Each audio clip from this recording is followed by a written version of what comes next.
What's up, everybody? Welcome in to another episode of the In the Cut Fantasy Sports Podcast. We got some guests in the house tonight. We are going over, this is always one of my favorite shows, is the 5 bold predictions to see, kind of where everybody's thoughts are. It's obviously we're probably all going to be explaining our 90th percentile outcomes and stuff like that. So, but before we get started here, I got to read a quick tweet here because there was a little turmoil earlier this morning. Kev, Joey Votto realizing he has to live in Canada, and Frank kind of fired back at you a little bit. So that was interesting. Frank, what do you think about that? Yeah, I was going to invite this guy to come visit me in Toronto. We go to a Jays game and everything, and now he goes and says this. I don't know anymore. I don't know, man. Yeah, damn. Now I have to miss Daniel Vogelbach and Joey Votto live at first base and DH. My bad. Frank, I love you, baby. Shout out to the Great White North, but you got to get the jokes off while I can. So it's nothing personal. No, I know. I'm just fucking with you. I know.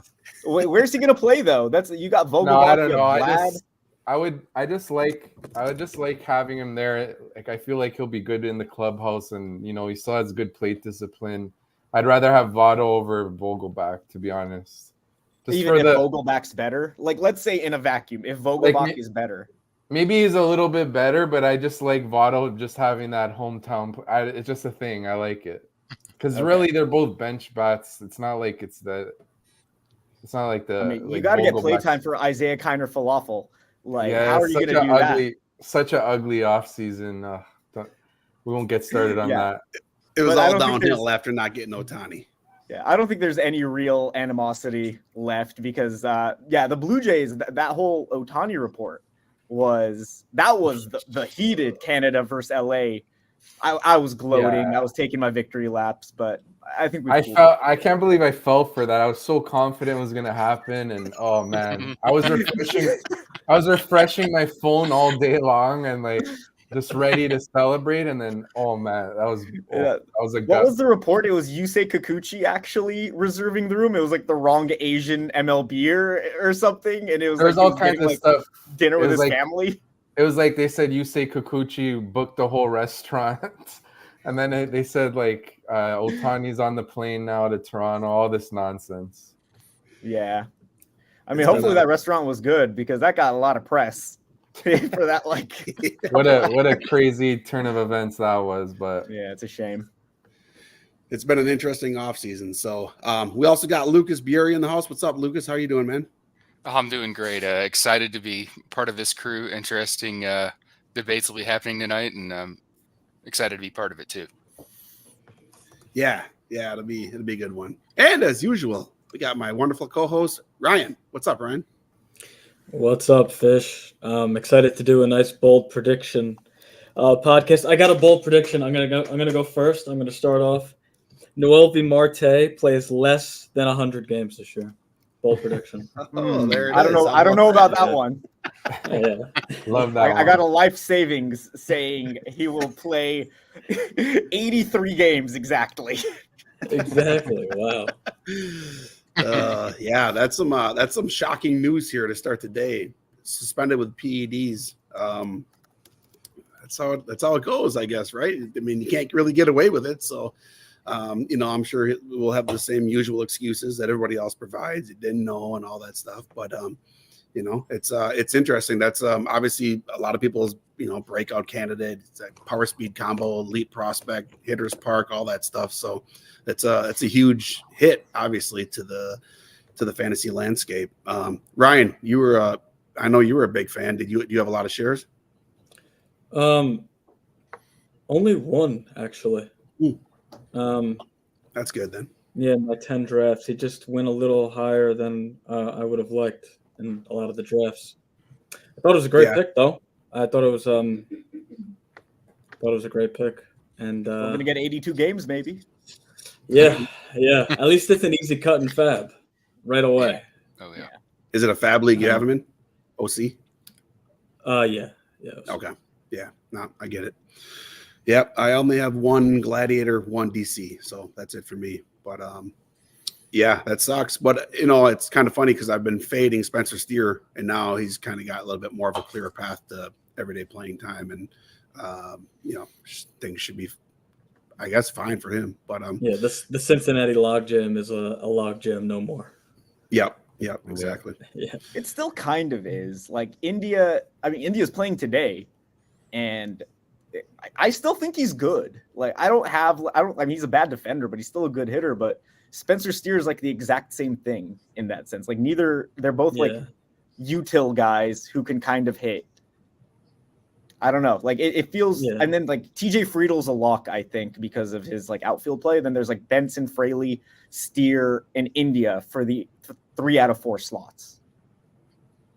Yeah, I actually didn't even think about that. So this might be the best news for Fraley and Benson. Yes, because Steer, and I don't know if they're going to do this, but Steer could go down to third, and then Benson, Friedel, Fraley is their everyday outfield against righties. Yeah. India probably only plays against lefties anyway, I would think. Yeah. It's weird. Yeah, I think India's going to be taking a back seat irregardless. I mean, with the health issues, and he's just a limited player. I mean, he's a fan favorite, so he'll have a role, but yeah. Plus, like the fact they were trying to trade him, maybe it doesn't really figure into their plans. They'd probably rather, of course, get their young hitters more consistent playing time. It could also mean they show them off. They want to try to sell high if they can early on. So like it like I still think Encarnacion Strand plays every day, but it's like a weird. They're gonna have a weird rotation where they're gonna obviously platoon guys like Benson and Fraley won't play versus lefties at all, and then early on, like we could see like Steer and maybe CES lose a day a week that they naturally. It's I don't know. Yeah, it's going to be interesting to see how it plays out. But I mean, everyone that's joined us, we are doing a bold prediction pod tonight. Everyone, all 5 of us, are going to give 5 bold predictions for the upcoming 2024 season, and we're going to start. We're just going to go in order. Everyone's just going to take one player at a time, and we're going to start with my dude Lucas. The first player you picked is actually a guy that I put on my sheet, and I didn't realize. Oh, really? So yeah, I'm on board with it. First player here to talk about is Aaron Savale. So why don't you tell us why you think that's going to be a big breakout here? Yeah, so with Aaron Savale, my bold prediction is that he's a top 15 starting pitcher this year. He's always been a very usable and solid pitcher, and then he's going to a better organization. Cleveland's a good pitching organization, but I like Tampa even more. Just better bullpen, a little bit better run support. And he ticked up when he went over there. Big K boost, a little bit better control. So health is always his concern, and it is still a concern, but it's more than baked into the price. So, yeah, I could definitely see him returning high-end SP2. And, hey, if he gets lucky and has a full season of health, maybe he goes Zach Eflin and has an SP1 type year. Talk to me. Yeah, no, I really dig that because, I mean, we just saw the Rays do it with Zach Eflin, right? And Savale is similar to Eflin in the sense where he has like 4 or 5 pitches, has command of all of them, and is a command over stuff guy. And it's sort of, I mean, Eflin throws a little harder, but you can tell the Rays have a type with these guys. And Savale is definitely the same exact type of pitcher as Eflin. Yeah, no, I've been very big. I mean, I don't care anymore. I've drafted all my teams. Savale is like one of my most owned SPs. Awesome. I like him too. I mean, it doesn't really matter, obviously. Like he could just go down week 1 and this could be like kaput. But if you look at it, I mean, K- walk, insane difference. Like more than doubled going from Cleveland to Tampa Bay. They unlocked something already within the split. And he played a good amount of games. He had like 10 starts with the Rays. So it went from 11.8% to 23.7%. X-FIP down 4.59 to 3.26. FIP was very similar though. The reason that like Savale's not getting more helium is his ERA was spiked, but I think we all know ERA is fake. So Savale's probably as good a bet as anyone in like the top 30 to 35 starters. Like I've been taking as much as I can. Yeah, I mean, he goes around pick 200, so it's a very affordable price for a breakout arm. Yeah, So Savali. Kev, Oh, sorry, Ryan. Real quick. No, Savali, go ahead. I have a lot of shares as well. 11 shares, 31%. So I like that, Lucas. Let's hope that comes to fruition. Love it, love it. Yeah, I was just looking too. I have 5 shares out of the 11 teams, so Yeah. Just trust the loving rate. that, loving that roll. Yeah. It's you almost can't go wrong. So Kev, you have rookie sensation Wyatt Langford. He's hitting a homer every day now in spring training. Why don't you tell us why you think what was he, the number 4 pick in the draft, number 3 pick in the draft, something like I think it was that? number 3. Why the number 3 pick in the draft is going to have Number 4, breakout excuse season me. shit. I mean, look, if you look at him, really no flaws in his profile. Like, he has a good hit tool, great power, great speed. If he didn't have the speed he has, I'd be a little more wary of him as a rookie. We could see maybe a Jordan Walker-esque rookie year where it's like, oh, he's like a good hitter, but not a great hitter.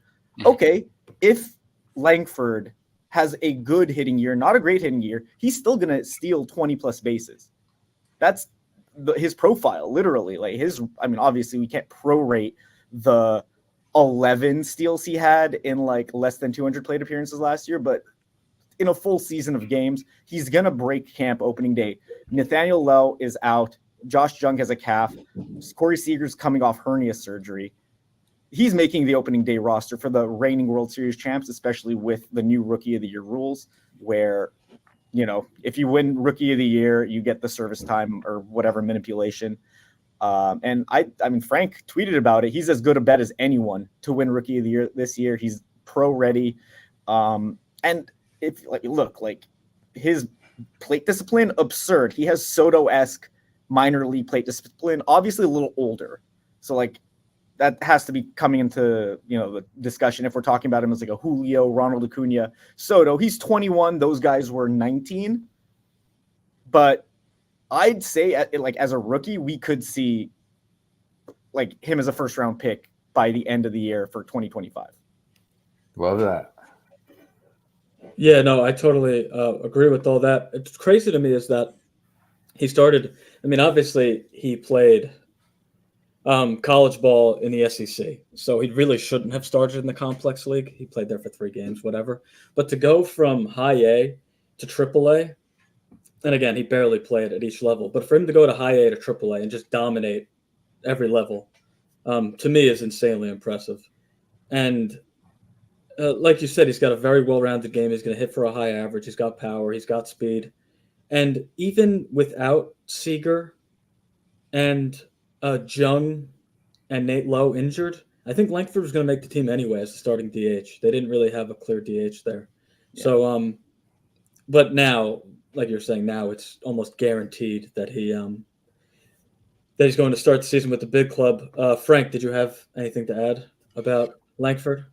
Yeah, so Kev was saying how I liked betting him for Rookie of the Year. Quick shout out, he's priced. He has higher odds than teammate Evan Carter. You could get him plus 800 at Bet Rivers.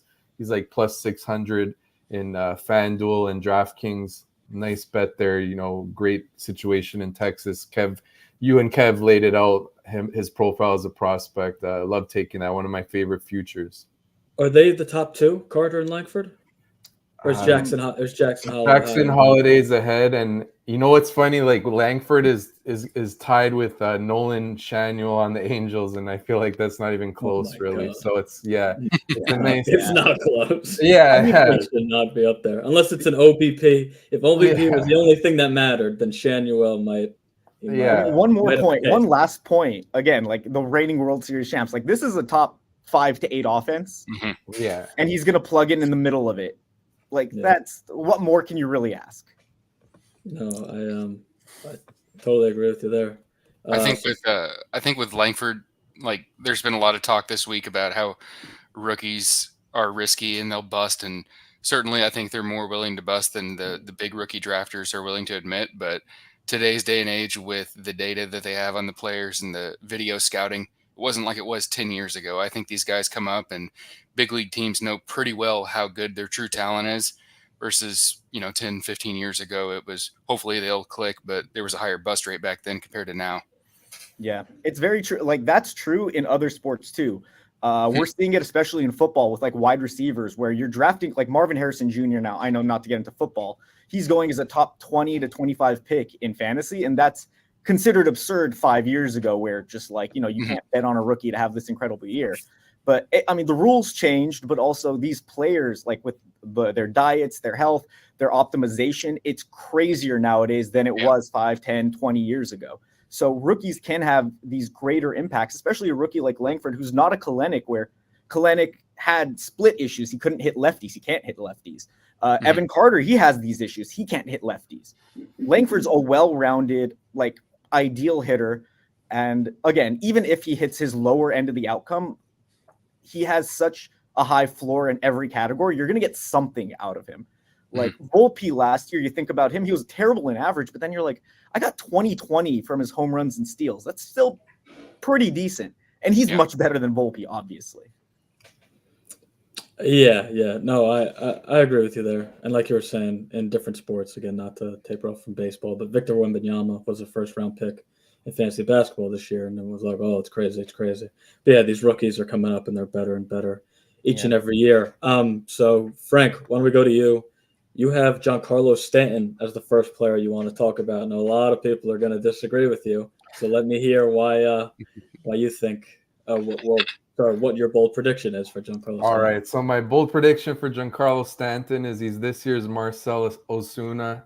And just basically the comp with that is a power hitter with a track record playing in a stacked lineup, and he's available at a low price. I mean, deservedly so, a couple down years, but that's the comparison here. Stanton still crushes the ball, 15.7% barrel rate, 119 mile per hour max exit velocity last year. We see how he slimmed down in camp, and I saw a good article on Fangraphs that discussed how Stanton reworked his swing.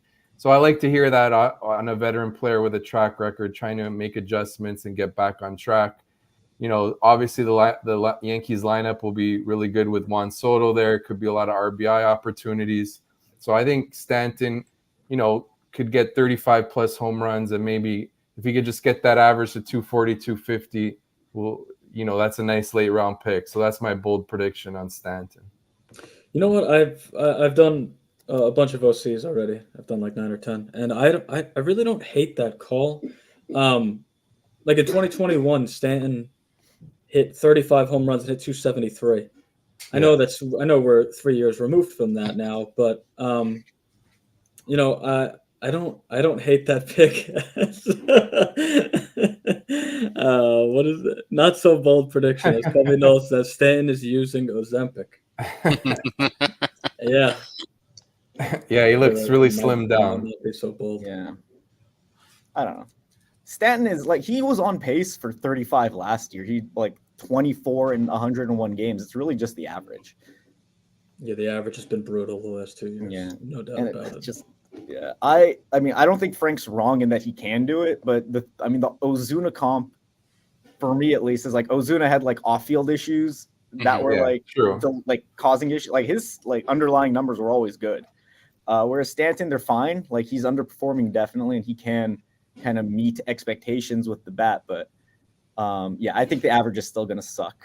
And if you couldn't swallow that, if you have like for some reason like a high average start, sure. No, I get that. He's been brutal with average lately, but with how he hits the ball so hard, maybe he gets lucky like he did that Ryan mentioned a couple years ago, 273. Maybe we won't get to there, but if 240, 250, I'd be happy with that if he could stay healthy, get like 500 plate appearances.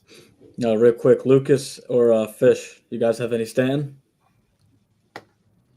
No, not this year. I like the idea of him, but when it comes down to it, as you know, I'm kind of a risk-averse drafter, and he does have that injury risk. But in an OC, it's fine, just because if he fizzles out, you can just churn him out real quick.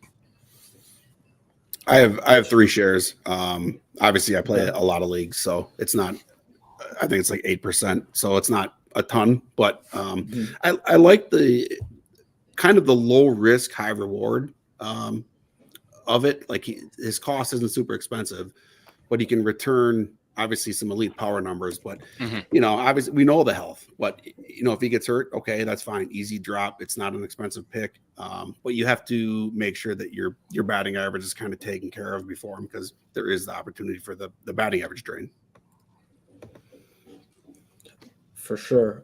Fish, another injury-prone player you want to go into as one of your bold predictions. Tyler Glasnow, who's acquired by the Dodgers this offseason. What is the bold prediction you have for Mr. Glasnow this upcoming season? Yeah, I mean, obviously we know the Glasnow injury issues have been every year, essentially. What I like about him is that he, after his Tommy John, he came back and was supposed to be healthy to start the year, and he had an oblique issue. Okay, another issue. But then he proceeded to pitch 4 consecutive months. So that shows me that he has the ability to go 4 months. We need him to go obviously a bit more because his price is going to be pretty high. I don't know. I think it's kind of a feeling. It's kind of like when Carlos Rodon went to San Francisco and he was all of a sudden like healthy for a year, like kind of lights out. Now, obviously we know Glasnow got his contract, but I don't know. It's just the per inning numbers are so elite. The strikeouts, and we had Big John Stud on our last show, and we talked about the first 5 lines. The Dodgers are going to be such massive favorites, so he doesn't need to go 7, 8 innings. Just get through 5, and he's going to be in line for a win probably, because that offense is so good. The bullpen is good. Like everything is lined up perfect for him to have a breakout year, and it just comes down to health. So obviously the health hasn't been there in the past. It doesn't mean the health isn't going to be there in the future. I like the fact that he already had the surgery. And we'll see. It's not somebody that I want to have like 50% shares or anything like that, but he's definitely, a pretty big target for me in the 3rd round. And I've actually got him in the 4th round before as my SP3. So I'm all day for that. Now that's obviously not normal, but SP2, the thing is, I do want to take, even at his best, if he's fine, I think 160 max, right? So give me 150 innings. If he goes 140 innings, I'll take it. Like those per inning numbers are so elite.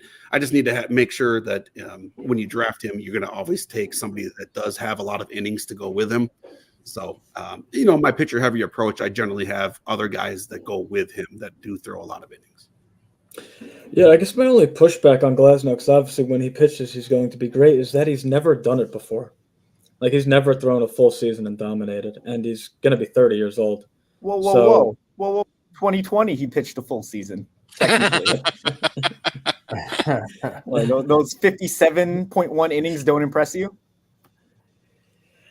No, I mean, he was great in the good old COVID season. But no, I guess it's just hard for me to take him in the 3rd round when he's never actually done it before and he's been around for so long. But obviously, if he does do it, it's a great pick. It's one of those, it's one of those risky picks that if he pitches 4 or 5 months, it'll pay off. If he, the second he gets hurt too, because I drafted DeGrom last year. I had 1 share. I had 1 share of DeGrom, and I took him in the main event. Thankfully, I still won the league. But the second he got hurt, I sat in my room. I was like, "You're a fucking idiot." It was so obvious he was gonna get hurt. Why did you draft him, you fucking idiot? But the difference here is DeGrom was already hurt. I don't know. True. I That's assumed he was already hurt. Like, well, we're not gonna like Glasnow was already had the surgery. Yeah. I don't want to get into. But I do want to say he was throwing 102 miles an hour. He wasn't hurt. No, he was hurt. Everybody knows it, and that's what happened. Yeah. But anyways, I do want to give my bold prediction on it, which I completely forgot to do. Is 160 innings, 230 strikeouts, 20 wins, and in the Cy Young race. And I'm going to predict it right now. He wins the Cy Young. No, he's going to get second in Cy Young. I forgot about my guy Strider, who I love. So second in Cy Young, 230 strikeouts, 20 wins. Book it. Beautiful. Okay. I love it. That's a bold prediction. With my first guy, I'm going to go with guy that everybody loves to hate on Twitter. It's LA De La Cruz. Even though he's going in the second round in 15s, 3rd round in 12s, 2nd and 3rd round in 12s. My bold prediction for Ellie De La Cruz is that he hits 30 home runs with 60 steals this year. The kid has been young for each level that he's played in his entire career. In 2022, in just over 110 games, he had 28 home runs and 47 steals.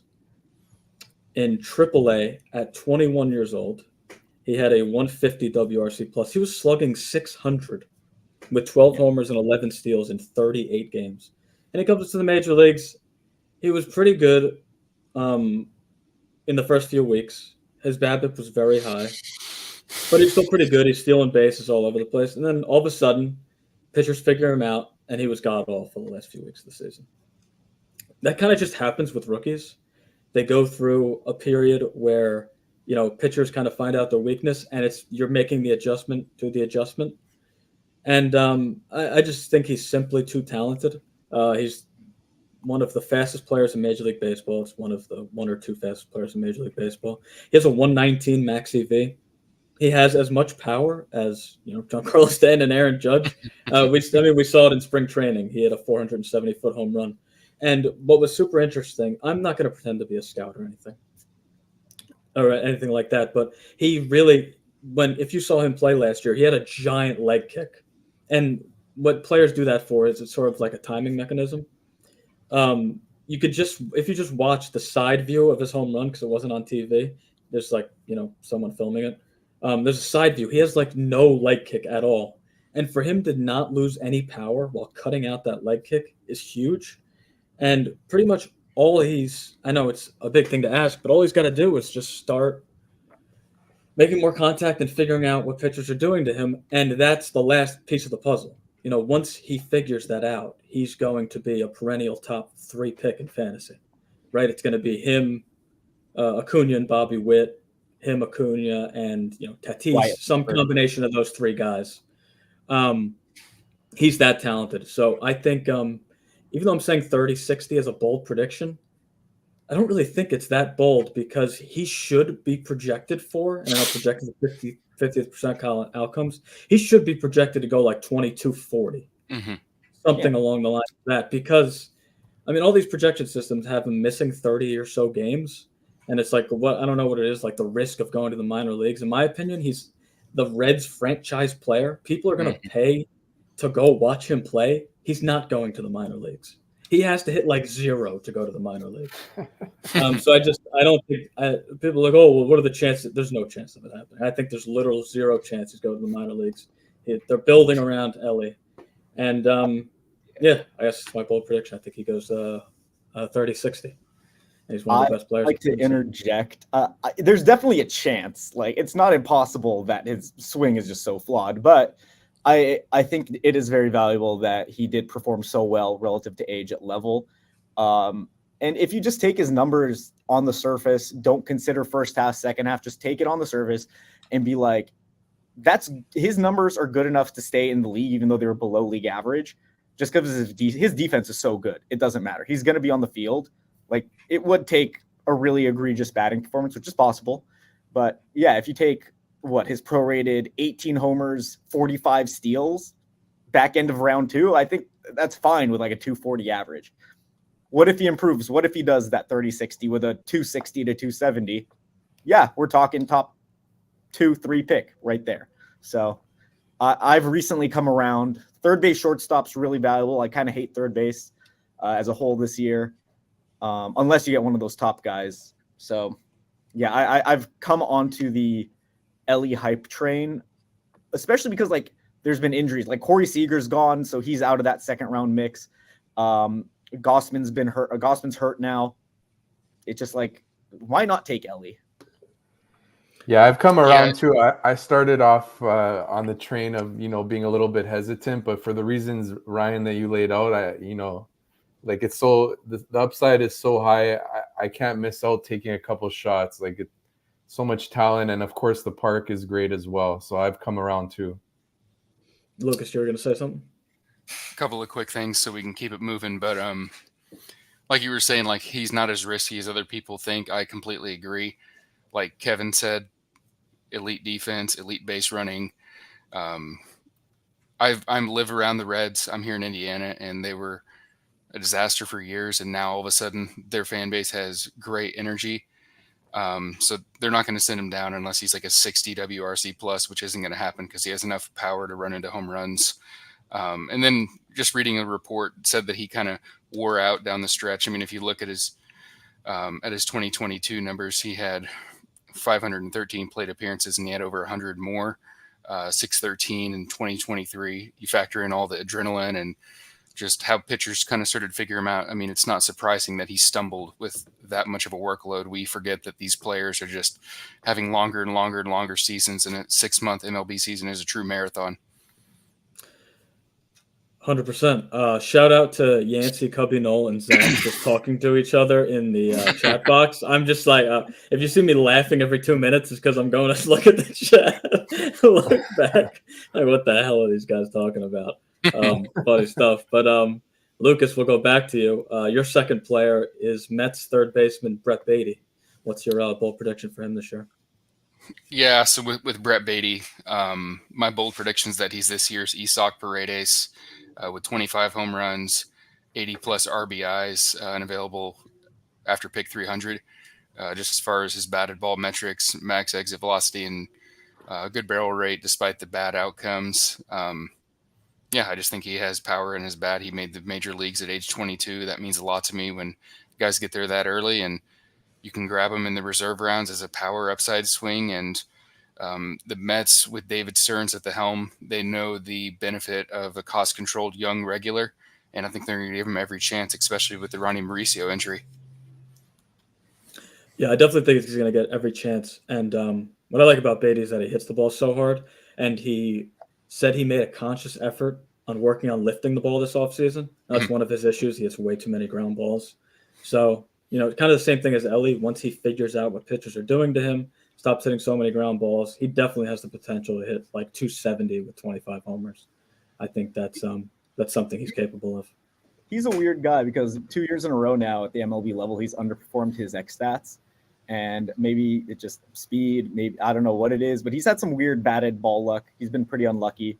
And yeah, he's a pretty good like regression candidate in general on top of improving. So it's like those can compound to make him, fantasy relevant. Mets offense is decent. I think people kind of hate on it, but still, Lindor and Alonso are still there. Nimmo's still at the top. I mean, there's guys to score in from like the 5-hole. Yeah, it's a really, really deep lineup. Even if your bat's like 7th or something, there's he's gonna have Marte down there, McNeil, Francisco Alvarez. It's a really deep lineup. So next we got Kev. Your bold prediction on Kansas City Royal reliever Will? No, I'm just joking. The Dodgers catcher. Bold prediction: Will Smith's going to save 7 games this year. Bold prediction. I actually did draft Will Smith in an OC. He was like my last pick. I was like, I kind of need a third closer, maybe. No, I'm kidding. Oh no, I didn't know, but it's not that important. That is not my bold prediction. Dodgers catcher Will Smith. Yeah, catcher Will Smith. I have him catcher 1. Cleanup hitter in the Dodgers offense. I really don't know how much I need to explain because we all know Will Smith is good. Mm-hmm. That doesn't really take much time out of our day. And I don't think anybody's going to argue that. It's just, I don't get Adley maybe is a better player, better defender, better game caller than Will Smith, even though Will Smith could hold his own with like framing. But like, why is Adley C1 when Will Smith's batting right behind Betts, Ohtani, and Freeman? I think just projected plate appearances, but I get your point for sure. Like sure. Like even so, I think on a weekly basis, Will Smith should be out hitting Adley. Better park too, because like Camden sneaky has been pretty bad for hitters the last few years since they like changed the wall. Dodger Stadium second best for right-handed power. I mean, Smith's been good, and he's another guy kind of underperforming a little bit year over year. He could have a 30 home run, 100 plus RBI year, and I wouldn't be shocked at all with a good average. Yeah, I guess the reason being why Will Smith is going, because I agree with you that Will Smith shouldn't I have no Adley, and it's only because of his price, not that I think he's not good. Yeah. The one thing though about Will Smith is that he had 62 plate appearances as a DH last year. So if you take away his DH production, which isn't really much, but still, he had 17 home runs, 70 runs, 70 RBIs, essentially, and a 260 average as just a catcher. And he played 108 games. So do you think he plays more than 100? You think he plays more because he's going to DH less, obviously with Ohtani? Yeah. I'm not really sure, but I do agree with I'm saying, regardless of that, I do agree with the fact that Will Smith really shouldn't be going. I mean, maybe like a round later than Adley. I don't think he should be going that much later than Adley. The thing too is, even if he's not starting, he will pinch hit. So like, there are opportunities to get into games for an at bat or two, regardless of starting in the lineup at DH. So whatever the 62 plate appearances, let's have that. Yeah, because he's gonna play every day one way or another. He'll get in the lineup even if it's not starting. So, or like late game appearances if the Dodgers need a little bit of boost of power. Like Austin Barnes sucks. I don't think any of us are going to disagree there. So they'll figure out a way to get his bat in the lineup. And I don't know if Shohei Ohtani is even going to play 162 games. Like the Dodgers don't really need him to either. So like they could phantom IL him. Will Smith mixes in. So like, there's so many ways to skin a cat here. Like the puzzle will kind of figure itself out. I just think you take the cleanup bat in the Dodgers offense, number one, at that position. That's already so scarce, and get legitimate level production. Because I mean, Real Muto's getting old. William Contreras kind of outperformed his, expected numbers by a good bit. And Adley, they're close, but I think I'll take the guy in the better offense. Frank, we're going to you.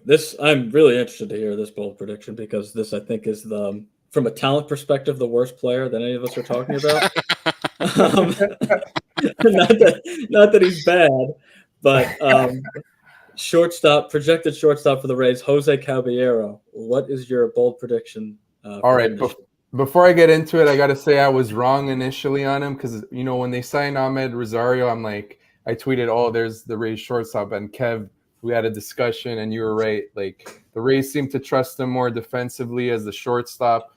And my bold prediction for Caballero is he hits around 15 homers with 40 steals. The BATX projects 7 homers and 16 steals in only 281 plate appearances. So if he could stick as the everyday shortstop, really, if you get to 500 plate appearances, not really that far off from this bold prediction. As Kev mentioned to me on Twitter in our discussion, he was worth 2.2 WAR in only 280 plate appearances last year. The Rays are working with him to pull the ball in the air more, and we saw how that worked with Isaac Paredes. So I know this is a long shot. Caballero goes really late. I think it's a dart throw with speed. Maybe he could get to 10, but to be bold, I said 15. We'll see. I like him as a late middle infield target, especially if you need a speed boost. You know what? I actually don't hate it. I don't hate it. He's a very good defender. It's the most Rays thing ever to just take some random ass guy from the Mariners and be like, "Yep, he's our starting shortstop now." But Wander won't be there, so someone's got to be. No, Wander's he's long gone. But yeah, I mean, they did it with Yandy Diaz. They did it with Isaac Paredes. Like Yandy was obviously a very good hitter in terms of like bat to ball skills, but they just know how to do this shit. Like he's probably going to hit 220, 230 at best. So you're not really getting a superstar here. I mean, I agree with Frank though. He's going to play almost every day. They don't really have the depth there. I think Wendell's gone. Walls is hurt. I mean, who's in their minor league system at shortstop? Carson Williams, or is he even there anymore? I don't know. They have a top prospect at shortstop, but he's much younger. I don't think Camanero's he's not a shortstop. He's a third baseman. Yeah, so he's not going to play shortstop. It's I don't hate it that if you give Caballero 150 games worth of plate appearances, he could have a really good fantasy season. To continue the slapdick hitting portion of the podcast, Fish, why don't you talk about your second guy, Stephen Kwan, very exciting player. Okay, so first of all, last year, one of the easiest fades for me. I can't believe how high he was going last year. It was ridiculous. Where was it going? Like top 100? Yeah, no, he's going in the top 10 rounds. Yeah, and it didn't make any sense to me. But where he's going now I'm on board. and he's coming off a down year, which I like. So that price is depressed a little bit. But yeah, no, obviously he's not going to give you like barely any power. I wouldn't expect more than 5. I know there's some people, I've seen some tweets that people are expecting 10. I'm like, I don't know about that. That's crazy. Yeah, no, I would not expect 10. 10 homers. Whoa. Don't get out of control. He's a roster construction build. Like he's only for certain builds. But my bold prediction is that he's going to hit 320 with over 100 runs and 30 stolen bases. Now that's bold, but I think that he was 40 for 48 his last 2 seasons. So he steals at a good clip. He gets on base a lot because he's he doesn't strike out at all. So it's like, and he stays healthy and he leads off every day. So I just think maybe the managerial change, this is kind of wishful thinking a little bit, but maybe the managerial change, they just tell him to run more. And he just naturally gets to the 30 stolen base range. It's obviously bold. He's 20, I think, last year, maybe 25 this year. I'll take 25, but I do think he hits for a better average. Just, his BABIP last year was only 294. Obviously, that's for being fast, left-handed. That's I feel like that's kind of low. And his K rate, he only strikes out 10% of the time. But like I said, he gets on base at a good clip, and I think that he's a good 3 category guy. But it's obviously not the categories we like. Like we always talk about Matt Olson. We all love Matt Olson because he's so many home runs, so many RBIs, so many runs, but there's no stolen bases, and the batting average has always been kind of an issue up until last year. Okay, well, here's another 3 category guy that's going in round 15 later. So again, it's based on roster construction. It's kind of like one of those where, so like another fade of mine last year, Kyle Schwarber, I'm taking him a lot this year, and I'm pairing those 2 guys. And if you look at those numbers together and you average them, it's basically Gleyber Torres. So you're going to get a Gleyber Torres in round 7 and round 15. That sounds pretty good. That's all I got for that one. You got a cloning machine. You got 2 Gleyber Torres. If you look at Quan, literally all of his metrics are identical to the previous year. Strikeout rate, walk rate, contact rate, it's all the exact same. His BABIP fell off about 35 points, and now he's like 120 picks cheaper. Last year, he was top 3 among outfielders in plate appearances, since he's an everyday guy at the top of the lineup, so that batting average has even more weight to it. So I think it's a great call and nice batting average fluff if you can take the power hit. Another guy I like to pair with him is Max Muncy, who I have a lot of shares of as well. So if I get like somebody, and Max Muncy goes even later than Schwarber. So, if you got a good well-rounded team and you take a Max Muncy, you can pair him with somebody like Quan. And I just think that combination is good. Again, though, this is only roster construction. Like if you're behind in power, obviously I would never ever take Quan. Yeah. Again, I'm not expecting like maybe 5 home runs, and the RBIs are obviously going to be weak as well too. So, that's just kind of where I'm at with him. Yeah, I dig it. My second he's great in points leagues. If you could take him in a points league, absolutely do it. There you go. My second bold prediction is going to be Jordan Walker goes 270, hits 270 with 30 home runs and 15 steals. Jordan Walker is a freak of nature. He's 6'6", 250, only 21 years old. He was an above-average hitter in the major leagues at 20 years old. 80th percentile sprint speed, 114 max EV. And again, he's only 21 years old. He's only going to get stronger. The speed is probably going to come down just because he's so big. Like Aaron Judge is a one of one. There aren't 6'7" guys that age that well.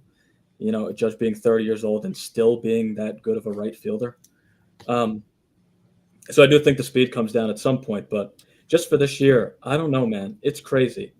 What Walker did in the big leagues at 20 years old, again, his only comp is Aaron Judge. Like athletic 6'7" outfielder, those aren't really common. So let's look at Aaron Judge. When Aaron Judge was 21 years old, he was in college. He wasn't even in A-ball yet. And Jordan Walker was just an above-average hitter at that age in the big leagues. So I think he takes a massive step forward next year.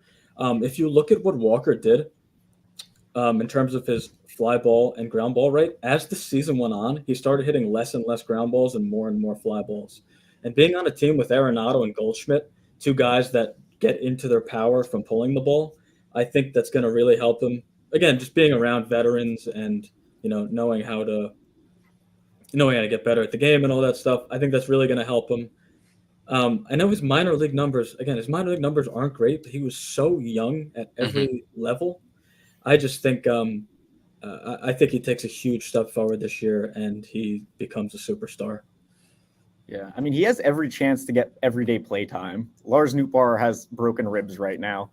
Tommy Edmonds hurt. Dylan Carlson is who they're banking on to fill in for Edmund. Like, I think plate appearance wise, he's pretty safe, whereas last year's kind of in and out of the lineup. I don't know what they were doing. And like Ryan mentioned, he was an above average hitter already. He's not a great defender, and that's fine. But yeah, like age relative to level, he's killed it every single step except for AAA last year, which is not the end of the world considering what he did in MLB. I think he's my most rostered player across all formats, like underdog, NFC, whatever it is, just because like just outside the top 100, you're getting one of the best prospects in baseball, who I'm technically not a prospect, with power, some speed. Like it's kind of a free square. And I hate to say that, but he's fast enough to run a high BABIP. He had great plate discipline across minors and MLB. And the offense, like Goldschmidt, Arenado, sure, but then like Wilson Contreras, Lars when he comes back, Alec Burleson, I kind of believe in too, to be a solid plus bat. Like I think the Cardinals' offense is top 10. So why not buy into someone who, again, like Langford, should be hitting in the middle of the order, has prospect pedigree, and could provide basically all 5 categories to some degree. Yeah, and to your him being a bad defender point, while he still might be a bad defender, he hardly played the outfield in the minor leagues. He was a third baseman, came up as a third baseman. You obviously can't play third base when Nolan Arenado's there. So I think there's a very good chance that he improves at least somewhat. Maybe he's not good, but he's too good of an athlete to just be a horrendous outfielder. Moving on, Lucas, your third bold prediction is rookie, going on another rookie. Junior, his name's Junior, right? Why do I want to call him? I get him Jose Caballero and Junior Caminero confused. Junior Caminero, the Rays rookie third baseman. What's your bold prediction on him? Yeah, so as much as I'm excited about Wyatt Langford, we have to get bold here. So I'm going to say Junior Caminero is the best rookie for 2024. Just looking at this player, made the major leagues before his age 21st birthday. He's not even 21 yet. So he spent the majority of last year at age 19 and flew through the minor leagues. Just as far as his power, it's an 80 grade power on Fangraphs, and they don't put those grades out very lightly. Based on his 90th percentile exit velocity, this dude is up there with Aaron Judge, Ronald Acuna, Vlad Jr., Giancarlo Stanton, and that data is from Chris Clegg. So basically, he's going to have 30 home run power this year or the following year, I believe. Stolen base wise, not particularly great, but I think he hits the ball hard enough to have a decent average. And the Rays, they do excellent at run prevention and pitching, but their offense needs some help. So I don't think they're going to hold this guy in the minor leagues that long because they're about winning games, and he's probably one of their 3 or 4 best hitters today. Yeah, I think that's a really good call. In about 115 games last year in the minor leagues, he had 31 home runs. That's again, it's high A and double A, but at 19 years old, he's insane power. Like you're saying, the 80 grade. They don't just give that out to anyone. It could definitely be accurate. He has he's more of like a Rafael, because I know a lot of these young prospects steal bases and have compare them to players. He's more of like a Corey Seager, Rafael Devers type of build. You're expecting around 30 homers, high average, and not much speed, which you'll certainly take. But I dig that. He could definitely be the best rookie this year. Fish, Frank, Kev, any of you guys have any interest in Caminero this year? I took like my first share recently because he fell 60, 70 picks, and it was at DC. So I'm like, I don't need him, opening day, and I have 50 roster slots. I don't really care. I like that potentially he could play middle infield if he has to, because he was playing shortstop a lot last year in the minors. So shortstop, third base is an awesome combo, like Ellie obviously earlier. My gut feel on him is he's kind of like rookie year Jordan Walker, where he's usable, but he's not excellent. Him and Jackson Holiday, I feel like are 2025 breakouts, because I just look at their profile. I look at like age relative. I look at the organizations too. Like, I think the Rays kind of mess with these guys a little more, and he already came up. That's great. But they don't feel like they need him opening day. And they could kind of like just get on a roll and not bring him up until June if they don't feel like it, because he is still very young and they're very cheap.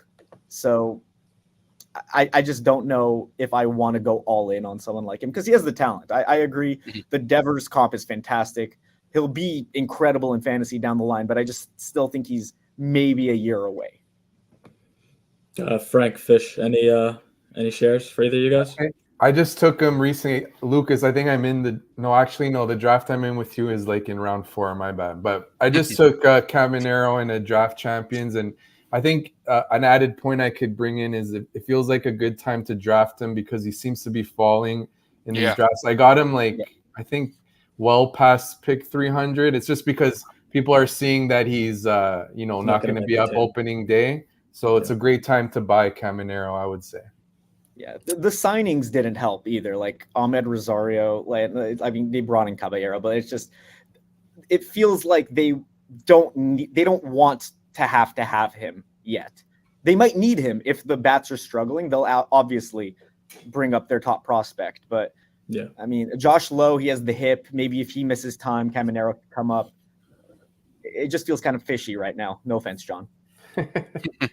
Yeah, he'll definitely be up at some point. It's just a matter of when. Fish, real quick before we move on, you got any shares, Caminero? I actually don't have any. I don't.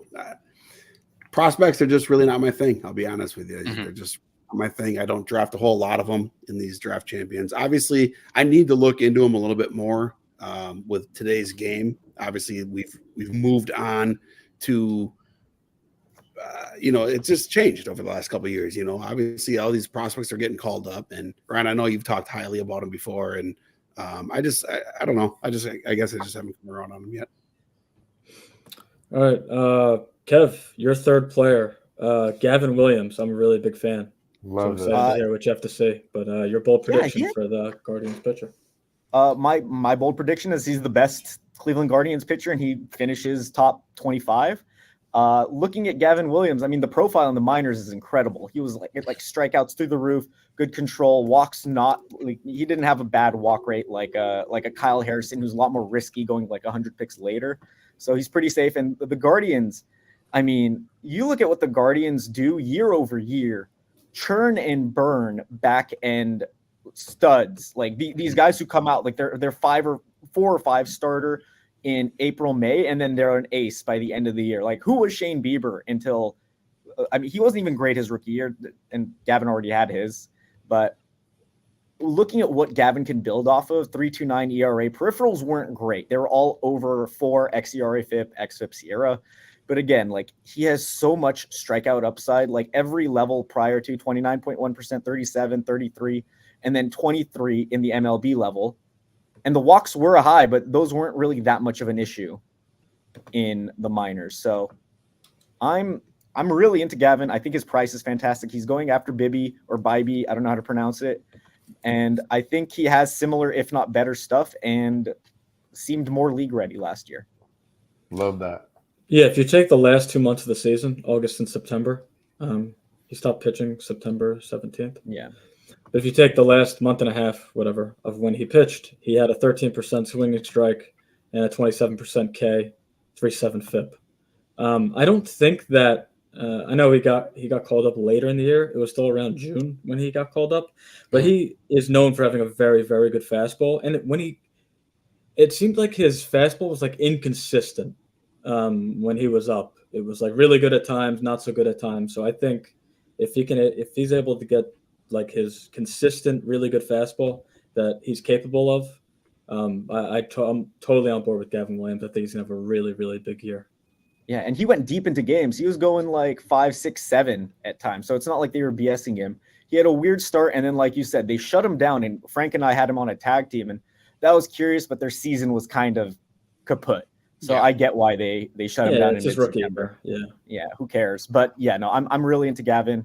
Would I take him over Byaby? No, but just based on ADP, probably not. But I think he outperforms, so I'd pass on Byaby and just take Gavin the 40, 50 picks later wherever Love he that. goes.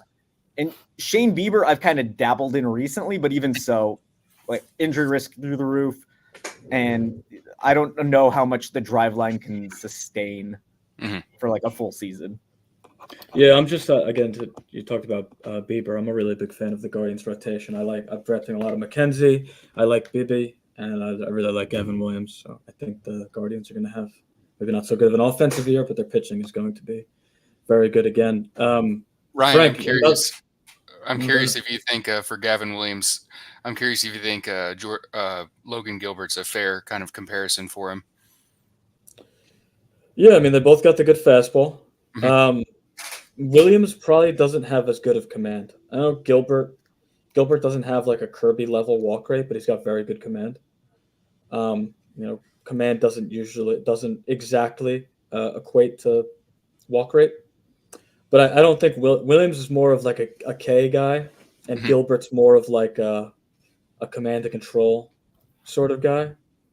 Yeah, it's not a terrible comp, but I think Williams has more K upside than Gilbert. More K upside. I guess is what I'm saying.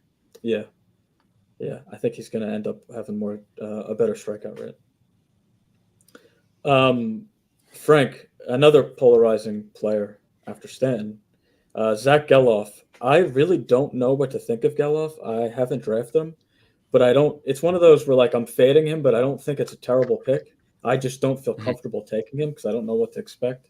So I'm interested to hear what your bold prediction is for. Zach Geloff. So really with Geloff, the bold prediction, I'm just focusing on his speed here. It's not like I love him overall as a player. I just think the projections are way too low on his speed. They're projecting like 23 steals from him. So my bold prediction is he steals 35 plus bases. Last year he had 34 steals and 604 plate appearances between AAA and MLB. This is a player with 91st percentile sprint speed. The A's are a bad team, and Geloff is one of their best players, going to be playing every day. And, the A's should continue to run wild on the base pass. Last year, 149 stolen bases, 6th most in MLB. So, Geloff should be able to be an asset in stolen bases, and projections seem to be way too low on that.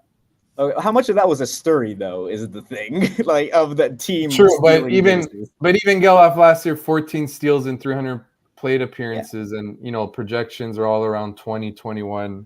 I think they're like 10 too short on that. Very fair. He's fine. It's just bad park, bad offense.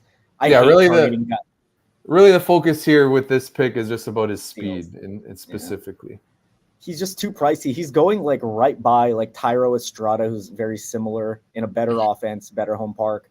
Like it just feels like I'm fading him, but I get it if like you're desperate for speed in the point. But I mean, he's not like a stellar prospect. He's good enough, and the A's are bad enough that he's going to play every day. But he could be fine. Like it's not like the worst pick. God, I just hate taking players in bad teams with bad. Yeah, it's fair for sure. But that's why I like the Reds. I could draft a bad player on the Reds and be happy because it's good offense, good home park. Lucas, do you have any thoughts on Geloff? He stole more bases than I realized. 69 games in the minors. He went 20 for 25, which is pretty loud. Came to the majors and hit 69 games exactly. Went 14 of 16. So I think to Frank's point, he ran more than I think most would expect. My concern with him is that I think in his second year, adjustments are going to give him some trouble. He had a 16% swinging strike rate, which is what I like to see for my pitchers, not my hitters. And his contact rate was 67.9%. So, advanced scouting, I could see this guy getting eaten up, but his playing time is not going to be a risk. So he'll have volume, but I think he could be a 210, 220 average if things go real bad for him. Yeah, that's where the risky pick is. He's probably very similar to Anthony Volpe. Yeah. low batting average, power speed, could steal 35 bases because he's going to run a ton. It's a But I'd say very for Volpe, there's more room for growth, especially in that offense, True. especially with his profile, because he's, For sure. I mean, just not to say Geloff's bad as a prospect, but like Volpe was like a very good hitting prospect. His minor league hitting numbers are incredible. Whereas with Geloff, he has strikeout issues stemming as far as AA, AAA. So like we could see that like strikeout rate jump 30+%. And I don't know. That's just not my cup of tea. Sure. No, I totally agree with you guys because I haven't drafted him yet, and I'm not sure if I will. Fish, your third player is CJ Abrams, who I'm a big fan of. So I'm interested to hear what your bold prediction is for the National shortstop. Yeah, he just fits everything that I'm looking for in an early round pick. I love the stolen base, obviously. He still hasn't. We haven't seen his best season. He's 22 last year, and obviously he had a huge breakout year. I just love the stolen base upside, obviously. And then if you look at his batting average, like his BABIP last year, if you look at his BABIP through the minors, it's just so much lower than it was in the minors. And he's just got too much speed. He doesn't strike out a lot. It's kind of similar to Quan a little bit in that sense, where I expect a batting average boost this year. Just like I did with like I do with Quan. But if you look at the power, I've seen a lot of people like questioning the power. And maybe this is not the best way to look at things, but if you go on Baseball Savant and look at these home runs he hits, they aren't little wall scrapers. They're massive bombs. But he also had 31 barrels last year and 18 home runs. Well, that's the major league average. 18 home runs on 31 barrels is the major league average in the percent wise. So yeah, I don't know. To me, the power always comes as you get older. Obviously, he's a smaller guy. I don't know. He's going to be leading off. I love him. I love Lane Thomas. I love those two guys for fantasy. It's just a power speed combo, a lot of runs, and it's just kind of what I look for in drafts. So my bold prediction, because I continue to forget about the bold prediction part, is 25 home runs, 60 stolen bases, and 100 runs, 100 plus runs. Lock it in. You're making me regret not drafting him at all. Oh, I got plenty. Don't worry. Yeah, no. You got plenty to go around. You can borrow some. Yeah. What I really like about Abrams is that 112.5 max EV and a 19% K rate. Like as a 22-year-old, that's really, really impressive. So I think his ability because I've seen a lot of people say, "Oh, I can't drive the Abrams because he's projected to be a 100 WRC plus player. I can't do that." It's like, well, the kid's 22 years old. He's going to be 23 now. He hasn't even come close to having his best season, and he's got the underlying like a 36% hard hit rate is not bad for a guy that strikes out 19% of the time, and a 112 max EV is great for a kid that's fast as shit. So that's going to steal, 40 to 50 bases. I don't know. It's very confusing to me that people are off of a 22-year-old that just went 18-47 in his first full season. I don't understand how you can fade that, but that's just me. He's like a poor man's Corbin Carroll in a way. Yeah. Which is good, like by all means. It's the offense. The park's good. Nationals Park is a good hitter's park, but yeah, I'm another year off from the Nationals. Like I'm not into Lane Thomas. I'm not into CJ Abrams too much just because counting stats. I mean, the runs, RBIs, I don't think are going to be there enough. Average should go up, but the BABIP, I mean, he's lifting the ball more. He's hitting more fly balls than he did in the minors. So that's kind of what's impacting BABIP. I just think 2025 with Dylan Cruz, James Wood coming up and being more impactful. Lane Thomas obviously still going to be there, probably Stone Garrett healthy. I'm just not into the Nationals this year, but next year I'll be on them when I think they can actually be an impact team. Because right now, I just hate investing in bad teams, early on at least. No, that's fair. I totally get that. Frank, you have any CJ Abrams? Yeah, I have one in. I believe it was in an OC. I'm in on him for the reasons you said. And what was interesting is he really got better as the year went on. Especially he ran wild on the base paths in the second half. I have a stat here: 38 of his 47 steals came from July 1st onward. So they really let him just go off. So what if, I mean, like maybe he doesn't keep that second half pace, but 50 plus is probably highly likely, especially on a bad team where he's going to be playing every day, maybe even leading off. I'm in. Yeah, that's about the time he started to lead off too, around July, where he had laid off every single game in the rest of the season. Whereas prior to that, he was like 7th, 8th, 9th. So it makes sense that he started, they're just giving him the green light. He's just running as much as he can. My third bold prediction is going to be Christian Javier has 230 strikeouts. Last year for him, I know he was horrible. There's no two ways about it. But I do think it was a pitch clock issue. I don't think it was a Christian Javier forgot how to pitch issue. Once he became a full-time starter in May of 2022, he had 157 strikeouts in 117 innings, a 34% K rate, a .9 whip, and a 2.5 ERA. And whatever happened last year, again, with the pitch clock, I have no idea. They said he came into camp this year. He's in much better shape. I think that's going to make a huge difference with the pitch clock. Like we saw, I know Manoah is the most extreme example, but these guys that are out of shape, he's like, again, I don't think Manoah is any worse than he was 2 years ago. It's just that he's like, you could tell when he's on the mound, he's like catching his breath. He's like out of breath in like the second inning because he's just throwing pitch after pitch after pitch. And he's so fat.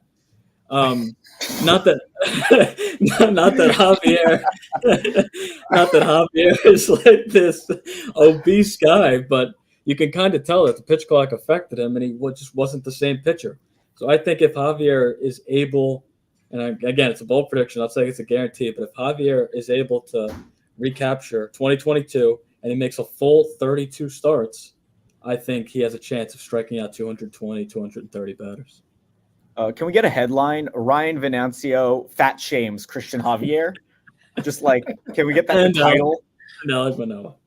Yeah, no. When it comes, I don't hate the take. His velocity was down a mile, so I don't know how much that impacted it.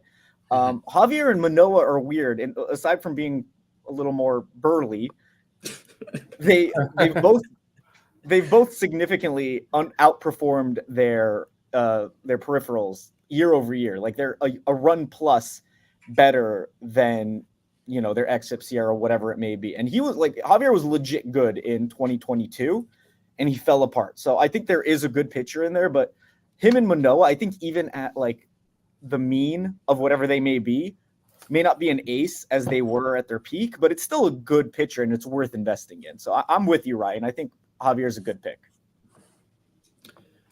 Fish, you have any Christian Javier this year? Not a ton. I think maybe one or two. I'm not completely off him, but obviously I'm still a little hesitant after what happened last year. And honestly, I didn't have any last year because I don't know, he's just going a little bit too high for me, for my liking.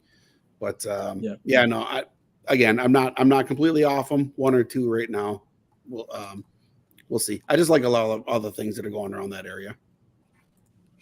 Okay. Lucas, why don't you start us off with round 4? Your fourth pick, Guardians. We're talking about a lot of Guardians tonight. Guardians first baseman, DH, Josh Naylor. What's your bold prediction for him?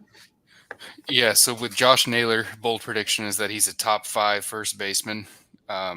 He's really a 5-tool player in my mind as far as home runs, some steals, good average. His runs have been low, but I don't know. I think there's some flukiness to 52 runs when he had 57 RBIs. I know he's a Husky guy and their lineup stinks, but yeah, he's just a very, very good player. More fat shaming. More fat shaming. Yeah, I just think he's kind of being dinged because he's had some health issues, which are within reason, but I don't see any reason why if he's DHing from time to time and never puts an outfield glove on again, that he can't have 30 home runs, 12 plus steals with a 280, 290 average and pretty good counting stats. So, yeah. What I like about him, and I know you touched on this, but it's so hard to find a first baseman that contributes an average end speed. Yeah. It's basically just him, Freddie Freeman, and Goldschmidt. There's not many outside of that group. So for that reason, I'm a really big fan of Naylor. Frank, you into Naylor at all this year? Well, I'm cool with him. I like what you said. I like how he could be an asset in batting average and chip in and steals. If he feels safer than, say, like Spencer Torkelson, who could hurt you in batting average. Mm-hmm. So it depends where you want to go. If you wanted a power boost there and you go with Torkelson, if you need you want a more well-rounded contributor, maybe you go with Naylor. So I'm cool with that pick. Yeah. My only take on Naylor, I'm very indifferent on him, except for points leagues. If you take Jose Ramirez, take Kwan, take Naylor, that's a good little cheap stack right there. Oh, let's go. Stack them up. I love the football terms. Love it. Kev, you're fourth. You're fourth. I'm just randomly. Sometimes I'm just an asshole. You're gonna have to deal with No. it. So that's We love my it. thing. That's why we're here. Absolutely. I would have said no if another- I didn't think you and Fish were fun. I love you guys. I appreciate it. Gotta have some fun on these pods. Kev, your fourth player is another first baseman who is also a little burly, but he's old, so he gets a pass. Jose Abreu, the first baseman of the Astros. Yeah, so I think Abreu returns to like fringe top 5 first base performance. He's in the offense. He's in the Astros offense. First off, fantastic. He had 90 RBI last. People are fading a guy who had 90 RBIs last year, and it was his first year with the team. We see year over year guys in their first season with new teams on bigger contracts. Well, he's not on the biggest contract, but even so, I mean, I think it was his first year outside of the White Sox, which perennially mediocre organization, playing for a contender. Maybe there was like the mental aspect of things that impacted him. But if you look rolling averages, the last 50 to 100 at bats, he was back up. His ex-WOBA and whatnot were like back at prime levels. And you look at his playoff performance and his playoff run, Abreu performed by all means. Let me get this up right here. Yeah, so 8% walk rate, 16% strikeout, 295, 354, 591 slug, 4 home runs, and 48 plate appearances in the playoffs. So, end of season to playoffs, Abreu was on a heater. And I think he just got more comfortable playing with the Astros. They should be fully healthy to start the season. Altuve's healthy. Jordan's healthy. He's hitting behind those guys, Bregman, Tucker. I don't know. He's at the end of drafts in some leagues, like in points leagues. I'm gobbling up all the Jose Abreu I can get, and I know he's gonna, be benched a few more times. But like Will Smith, he'll probably come in for a pinch hit appearance. So, I mean, he plays 140 games instead of 150. I still think he's a massive value. Interesting. So my one, it's just hard for me to buy a 37-year-old off a down year, but it is very encouraging. Like you said, he was much better at the end of the season in the playoffs. And Fish, I know you had a ton of Jose Abreu last year. He might owe you. He owes you big time. So do you have any Jose Abreu at the much lower cost this season? No Jose Abreu. I'm done. I'm off the train. It's been a good ride, but I'm now officially off. Yeah, I mean, look, he was incredible in 2022. So it's like he's a year removed from performance. True. So we're not talking too far off. Underperformed X stats, a good, not too much, but again, by the end of the season, he was back in all the StatCast numbers, top 7% exit velocity in 2022, hard hit percentage, top 3%. He's, again, one season removed from all of that. And first baseman, I mean, we've seen Nelson Cruz do it into his 40s. I think he's close. He came into the league later. He's closer to that archetype as a DH first baseman than, I mean, Votto aged out, but Votto had injuries, and Votto even had a good later career season. Buster Posey at catcher had that magnificent 2021, was it, where he was in the mid 30s and he somehow performed at prime levels. So there's some precedent for these old guys. Rafael Palmeiro was still a good hitter. Juan Gonzalez, still good hitters later into their career. Some of these guys, they still got it later in their career. But I think Palmeiro's PEDs, but neither here nor there. So I will add, I was on Jose Abreu early, but then I switched to my guy Christian Walker. So that did work out really well. Work out very nicely. I loved Walker. I eventually got onto Walker, Ryan. We did our first base pod, and I realized just how unlucky he was with just a lot of things. And obviously, it worked out pretty well. I was not expecting the stolen bases to come from Christian Walker, but obviously, I was happy to see that happen. And so I was on Abreu early, round 6 or so, and then eventually I got on to Christian Walker. But I think I'm actually off of both of them. For this season. One quick thing with Abreu, I get what you're saying, Kev, for sure. But one concern could be, last year he had 232 plate appearances batting 4th and 218 plate appearances batting 5th. And now Dusty Baker's gone. The new manager already, they're saying Kyle Tucker, finally we get to see him hitting cleanup. Maybe if Abreu gets to a slow start, he doesn't have that leash of hitting in the 4th and 5 hole, especially, Yainer Diaz looked good last season. He can move up. So if Abreu goes down in that order, obviously that could affect that counting stats, specifically RBIs. I don't think he can go that low, though. Look at the back end of this team.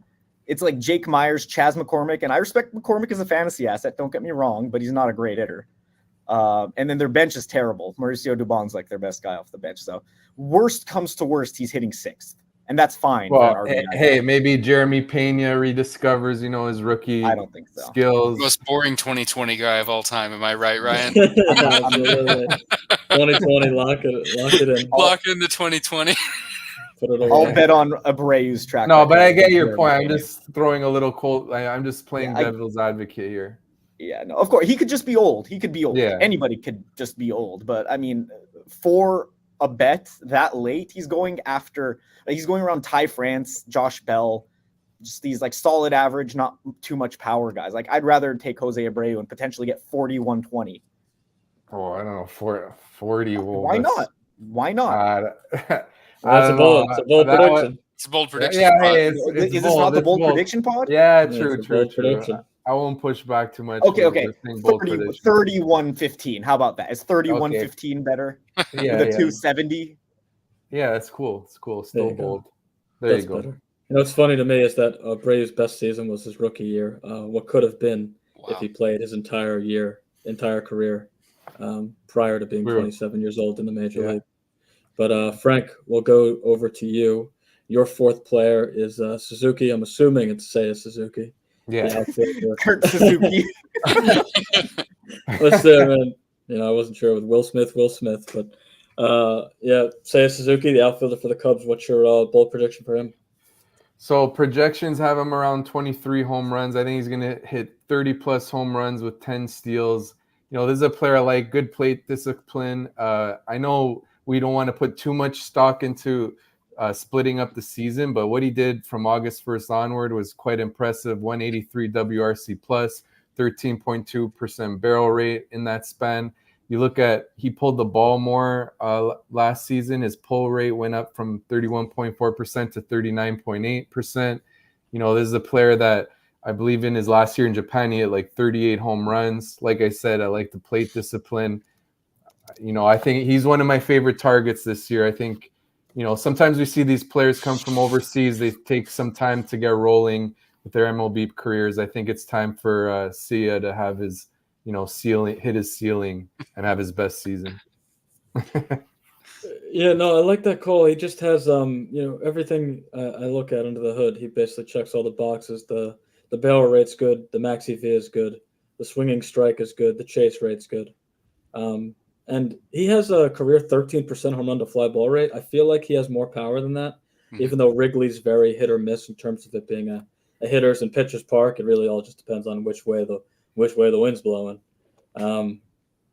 So yeah, I like that call. I think he has. I would say it's a safe bet. He hasn't had his best season yet. In his big league career. Lucas, you have any interest in Seiya this year?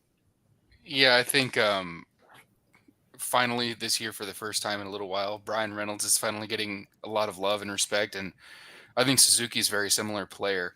Maybe shave down everything a little bit, but I think he's well-rounded, highly unlikely to bust, multiple avenues to value with the 5 categories. But I don't like the stolen base success rate is my only concern. Cool. He went 6 for 13, but maybe he has better luck and gives you 10, 12 plus steals with the 25 home runs. Love me some Seiya. Love Seiya. I think the price is fantastic. Him and Jordan Walker, I try to double up on whenever I get the chance because I think that's like a fantastic, like both have solid ceilings. Jordan's higher, but like outfielders that we could be drafting top 50 next year. I think that's Seiya and Jordan Walker. Obviously, we're talking about Seiya here. I think Cubs offense, yeah, you mentioned the park is wishy-washy, but you get the good days there too. Offense, getting Bellinger back is huge. Christopher Morel potentially playing every day. Dansby Swanson, I think, is due for some solid regression. I love the Cubs offense as a whole. I think they're another really solid, safe team to like build your fantasy team around because the runs and RBIs will both be there. Seiya is going to hit in the top 3 to 4 of the order wherever he hits. Steals, I don't really care for Seiya. If I'm going to get a good average, I'm going to get the other 3 categories and no steals. I'll live without it. I'm usually drafting it elsewhere anyway. So like if you take a Ellie and you get a Seiya later, that's a fantastic safe/risky with both having upside combo. Yeah. I think Seiya is a great pick. Around pick. He's going around like pick 110, 120. I think he's a really solid pick there. Fish, your 4th guy is Eloy Jimenez. What's your bold prediction on him? So Eloy is obviously the only concern we have, as always, has been the injury concern. But we've seen him going in the 6th round last year, and what has changed other than the ADP? He's still an elite batting average guy. He's going to hit in the elite spot in the lineup. He's in Hitter's Park, and he's going to this year go 285 and 30 home runs. That's my prediction. He does hit a lot of ground balls. That obviously limits his power potential, but at the same time, the cost. I mean, a lot of these guys that I like are just at cost. Quan is because of at cost. If he was going 5 rounds earlier, would hate him like he was last year. Same with Eloy. Eloy last year was like 6th, 7th round, and like I would not take him there. I wouldn't even consider him there. But there's literally nothing that has changed from last year to this year. So, I don't know. I think we see the power rebound. We saw the power kind of come down a little bit last year, but he still hits the ball hard enough. It's just about elevating, and he's he's a guy that I'm interested in. I hate that he's UT only, but at the same time, I don't want to play in the outfield because obviously that's where he gets hurt. So, it's just one of those things where if I got UT open and I'm in round 15, 16, 17, I've got him. I know I've got him to 17 multiple times. Like, sign me up there all day. If he stays healthy and just returns to last year, he just wasn't good. That's not the normal production that he puts up when he's healthy. If he's back to normal, I think, 150 games. Of course, he's never done it before, but like you said, it'll be easier for him to stay healthy as being just the DH. He plays 140, 150 games, like 25 homers, 30 homers, 280 is easily on the table. And he's only 27 years old. It feels like he's so much older than that. Lucas, Frank, Kev, any of you guys into Eloy this year? No. I've had enough. I've had enough pain. I'll draft Luis Robert because obviously 5 cat contributions, but Eloy is just not worth the headache even at his cost. I feel the same way about Stanton. It's just 2 guys I don't want to have to deal with and then drop and then potentially regret because they sucked early on and then they heat. I just don't want to deal with it. And the lineup's awful. I hate seeing Kev make poor decisions, but he's making 2 of them here. It's fine. I'll live. I drafted enough power early on that I don't need Eloy. And I believed in the breakout for so long. I drafted him every year of the past 3-4 years. I just can't do it anymore. So that's kind of where my draft strategy comes into play here, because I don't really concern myself too much with RBIs and home runs early.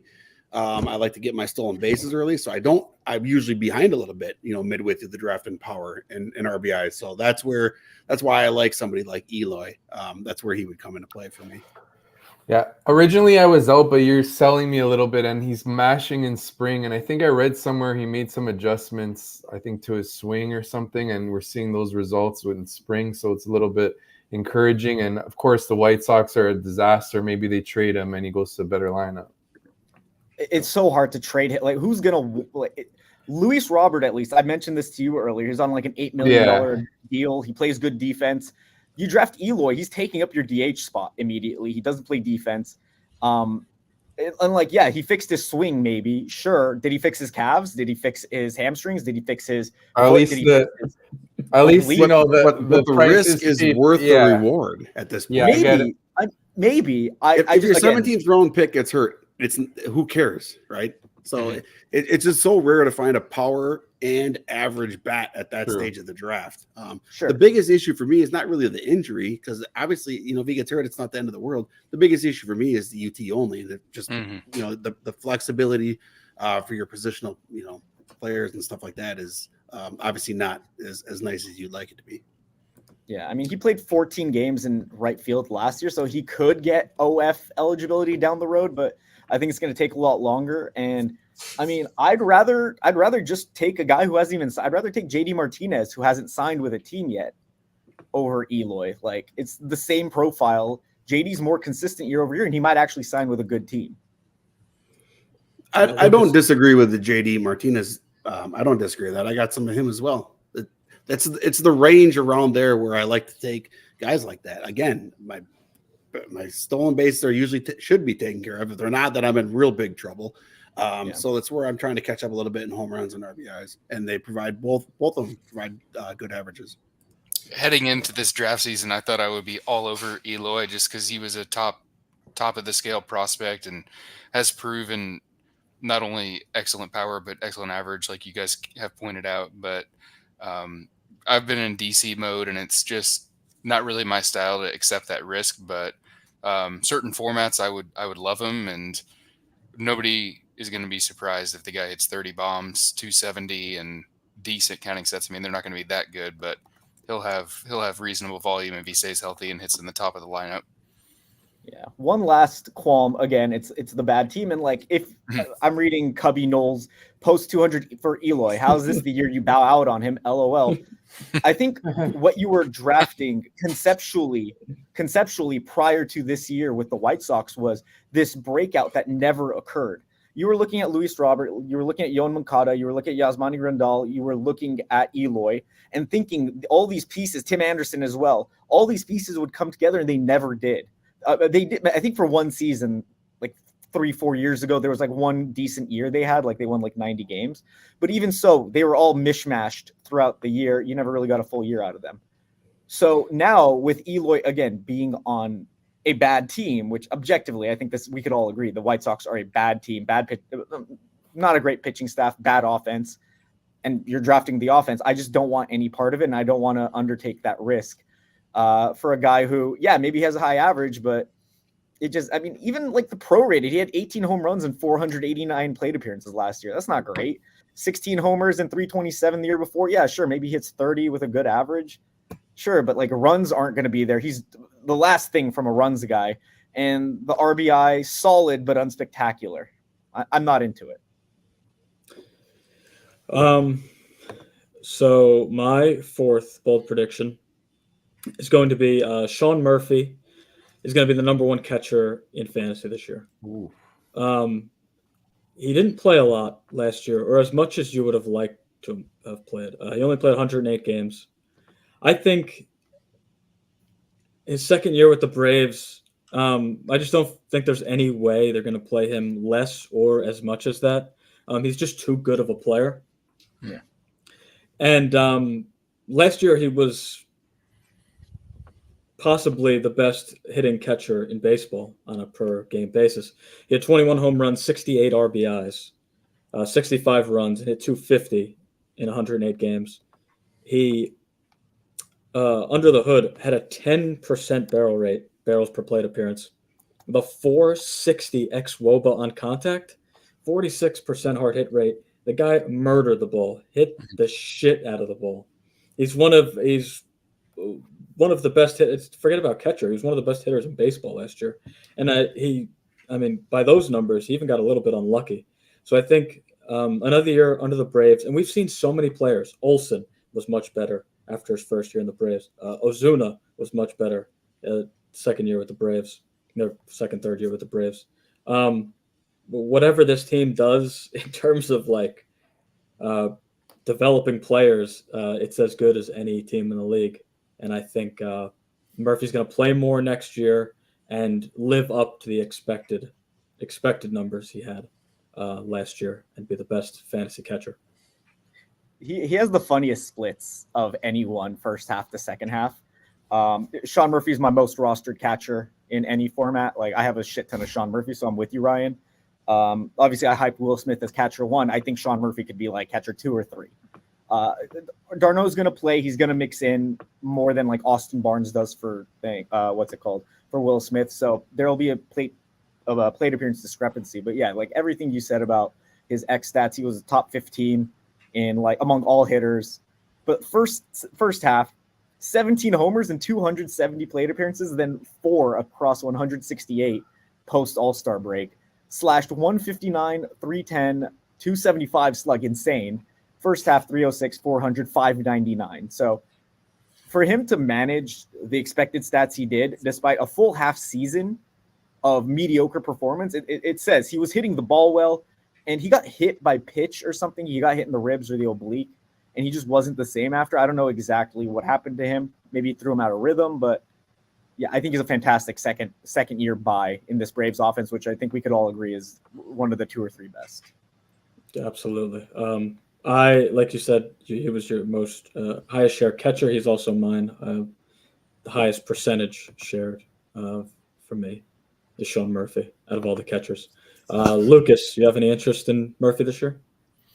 Yeah. I don't have as many shares as you guys, but I have several, and I'm happy about that. And he's kind of one of the reasons I haven't taken a Will Smith, even though I love Will Smith. I'm greedy and want to get a really good bargain, and Sean Murphy is one of the best bargains for catchers on the board. I've taken both. I did a That's Sean a good Murphy, call. Will Smith Love team. All right, so everybody's got one more bold prediction left, and then we're going to wrap up the show. We're getting a little long here, but I feel like it's a good pace, and we're going to keep going. Lucas, your 5th bold prediction is Minnesota Twins starter Joe Ryan. What's your bold prediction for him? Yeah, so bold prediction for Joe Ryan that he's a top 10 starting pitcher. Just based on the elite strikeouts, always had a low whip. He was excellent in the minor leagues, perfect team context in the piss poor AL Central, and he's on the top dogs. And he's basically got everything you look for. He had bad home run rate, which is usually a luck statistic. It's not very sticky year to year, and he does love to throw the fastball high in the zone, and that's why he has a very low zone contact rate. But I could see him having a lot better luck on that and be a mid-3s ERA kind of guy with well over 200 strikeouts, excellent whip with the wins, and it's a boring pick, but I think it's a profitable call. I don't think it's necessarily boring, though. I mean, he had 197 strikeouts last year. I think that's far from boring. Even though, I guess you mean, in terms of like his velocity and his stuff isn't super exciting. But like you said, if he fixes that home run issue, I know he's throwing a sinker now in spring, and that might be a weapon for him to, try to counteract all the home runs he's given up in his career. He definitely has the potential to be a very good starting pitcher. Frank, you have any interest in Joe Ryan this year? Yeah, I definitely get the appeal. Like that first half, he was great, and then you had some. Did he get banged? I feel like he got a little bit banged up, and then he struggled at one point. But he showed flashes. Look at all these double-digit strikeout games. He had 6 games, 6 starts out of 29 with 10 strikeouts. So. And like you said, the control is great. So I absolutely see the appeal. And to be honest, I should definitely get a share. Yeah, he had a groin strain, so it's not something we should be too True. True. He was amazing in the first half. Yeah. I have a lot of Joe Ryan. He's going in that Eflin, Reagans-ish range. Luzardo, and he's good team. They let him go. He has a good prospect profile. They let him go pretty long.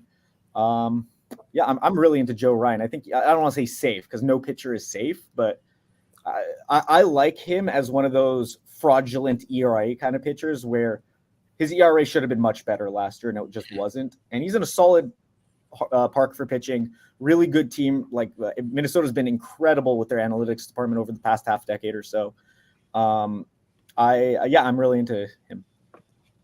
Yeah, again, I think he's a good pitcher. My one concern is, I know Lucas mentioned home runs aren't sticky year to year, but it's just the way he pitches. Mm-hmm. His velo isn't high. I think there's a chance that he's kind of just like Lucas Giolito, where it's strikeouts, it's volume, but he gives up a lot of home runs, and for that reason, his ratios aren't great. But I definitely think he has the potential is there. Next, Kev, your last guy, Yuki Matsui, the reliever for the Padres. Yeah, I'm not a KBO stats guy or Japanese stats guy, so I'm not going to say like, this is going to carry over in a certain way. But looking at what the Padres paid him, 5 years, I think it was $45 million. They paid Robert Suarez a decent bit last year, but he was low-key not good. And then they paid Woo Go Suck. I forgot what his name was. But they paid the other guy a lot less money. So I don't know. Woo Just Suck following the money. One of AG's favorite players. Shout out to Woo Suck Go. Woo Suck Go, whatever his name was. No offense to him. Hopefully he's not listening. I mean, just watching them, at least in their first stints in U.S. ball, I saw Yuki Matsui for 1 inning and I was sold. I was like, this guy's got the goods. And I know that means shit, but I mean, he had like a ton of saves overseas. Woo Suck Go. There you go. There we go. Sorry, that's fantastic. I don't know. I just don't believe in Robert Suarez. I liked him 2 years ago, but I didn't like his progression in year 2. He's not a young guy. He's in his 30s, so it's not like a prospect that's going to improve too much. I buy that he's going to start the year as closer, but I think by May, June, we see Yuki Matsui really take over. They already had a left-handed closer last year with Hader, so it's not something they're not used to. I know they have a different manager and all, but I think he's the Padres closer come summer, and he's, I don't want to say the best value closer in drafts because you might not get anything early on. But again, when he does start closing games, you're just going to get high strikeouts, really good ratios. And that park, Padres home park, Petco, is incredible for pitching. I think it is the best in baseball. So he has a lot of security around him and a good defense as well. Yeah, I think it's possible that Robert Suarez gets the first crack at closer, but Yuki Matsui could definitely be the more talented. I'd have to see more data on him. I can't really give an honest opinion when I don't really know much about his repertoire, like his RPMs on his stuff, what pitches he throws, all that kind of stuff. I haven't really dove into him, but I like that the opportunity is there for him to get 20 to 30 saves, and especially where he's going in drafts. He's at pick 300. Robert Suarez is going 100 picks earlier. I think the only concern I have really is the back issue that popped up recently, like the back spasms / irritation, whatever it is. I mean, I know it's really hard to bank on projections, but every projection system seems to have like mid 3.4 ERA with a high strikeout and solid enough walk rate. So like a 20%-ish K- walk. And that's really hard to bank on, obviously, knowing that we know so little and how overseas players, specifically from Asia, do have some trouble adjusting in their first year. But I don't know how it is for relievers exactly, but we've seen a pretty decent track record throughout the years with at least relievers, less so for starting pitchers and hitters like Seiya, Kikuchi. It took them a couple years, but I think relievers are more immediate impact. Frank, your last bold prediction, you're going to talk about Kirk Cousins, like where he's going in free agency. I wouldn't mind him back on the Commanders. We don't have a quarterback, and we haven't for years, but I would certainly take Kirk Cousins. No, it's Alejandro Kirk. Alejandro Kirk is the bold prediction. How much weight he's losing this offseason. Seems like the theme of this episode is just he comes in the camp 30 pounds underweight. Pitchers. Yeah. I'm coming around to Alejandro Kirk. My bold prediction is he's one of the biggest steals at catcher. It's 290 plus with 15 plus home runs. Let's remember in 2022 he put up 129 WRC plus, 11.6% walk rate, only a 10.7% K rate as a 23-year-old. I know spring training stats don't mean anything, but hey, he's got 2 homers so far, at least worth noting. Obviously, the playing time is a concern with Danny Jansen there and with Justin Turner likely spending most of his time at DH and maybe even Joey Votto a little bit. But there's just a case where he goes late enough that you just make a bet that the talent could win out and force some playing time just with the way he could swing the bat at a catcher position. Danny Jansen is injury prone. We've seen throughout his career, and Danny Jansen's a free agent after the year. Like, what if the Jays really disappoint and then closer to the deadline they want to get some kind of asset for Danny Jansen, expiring contract opens up some playing time for Alejandro Kirk. These are just scenarios that could lead to a path to get to a ceiling. And with him being a catcher with a rare skill as being a batting average asset, I think it's a bet worth making. Like Steamer projects 6 catchers to hit 270 or greater. Gabriel Moreno, Alejandro Kirk, Yanner Diaz. So Kirk's one of 6 to be projected for 270 plus. So that rare category benefit at a position like catcher makes him worth betting on close to pick 300, like 270-ish ADP. I will say I don't like any of the late catchers. So if you yeah. did wait on your second catcher, and you like Alejandro Kirk, you should have a ton of shares of him because there's like no one else to take from that group. But yeah, I could definitely see the bounce back. He was good in 2021 and 2022. I'm sorry, and just could have just had a down year. And it could just be confirmation bias, right? You're like, oh, Alejandro Kirk's fat and he's not going to age well. He's so slow. He has to like make all this contact and be good, and he has the bad year. And I'm like, see, I was right. But he could easily bounce back and be, 14 homers and a 285 average is great for a second catcher. So you wouldn't be complaining about that at all. Lucas, you have anything to add about the Alejandro Kirk? I think in certain formats he's okay, like a points league, like Kevin mentioned. He just really doesn't bring you a whole lot. Like the lack of a bad batting average is good, but if he's like a 270 hitter with like 8 home runs, I just don't really care that much about that, even though it's okay. I just want more exciting players there, I guess. It's catcher Jeff McNeil. A little higher bar for that, but no, he could be all right. He definitely could be. Just not a guy I'm jazzed about. Yeah, I mean, Kirk is like the last catcher I'd want as my C2. Like it's Kirk and then desperation and then Austin Wells and praying he plays enough. Mm-hmm. But that's why I mentioned I took Sean Murphy and like Will Smith earlier because I'm like, I hate these back end catchers. Kirk has no chance at DHing with whatever the hell the Toronto Blue Jays are doing. I'm sorry, Frank. And yeah, so it's just like the plate appearances are going to be low. Danny Jansen is good. I think. Why are we yelling? I think Frank could talk the lines meet off. What does that mean? I don't know. I don't know. I don't know. We're just gonna fat shame the player. What was it? Williams Astudillo. We need him back in the league. Yes. We're missing him. But no, Kirk's fine. I like Kirk, but I'd rather get like an everyday guy earlier. And I know it sucks to say, but like Tyler Stevenson is going way too late for a guy in a good offense and a good park playing every day. He feels very similar, and he's going to have borderline everyday at bats. Fish, your last bold prediction. Jason's going to love this. Hopefully he stopped listening by now. Clay Holmes as your 5th bold prediction. What do you got? Clay Holmes, the guy that I really like this year. Just recently too. I've recently gotten onto him. It's kind of weird. My starting pitchers, I don't want to have guys that walk guys. My closers, I'm okay if they walk guys as long as they keep the ball in the yard. And that's exactly what he does. He's an elite ground ball pitcher. Allowed 2 home runs last year in over 60 innings. He's got a .3 home run per 9. Very important in that stadium to make sure you keep the ball on the ground too with the short porch and right. K per 9. 10.1 K per 9. I'll take that.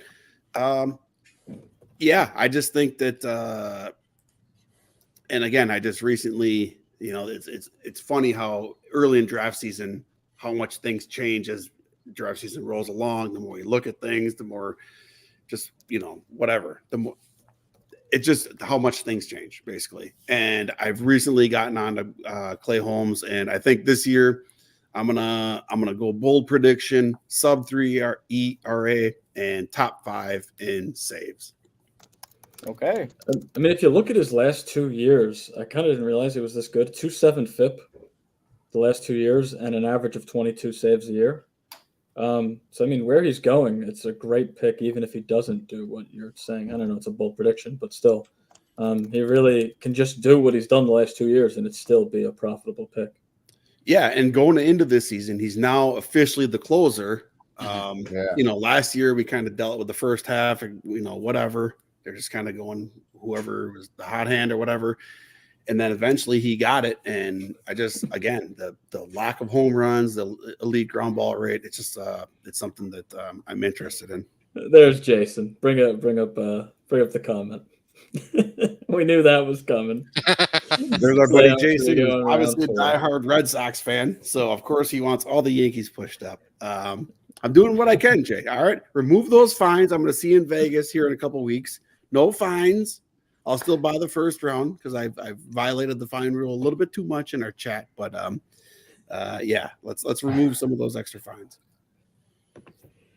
All right. Well, we're on our last player for the night. I'm going to go with Cardinal second baseman Nolan Gorman.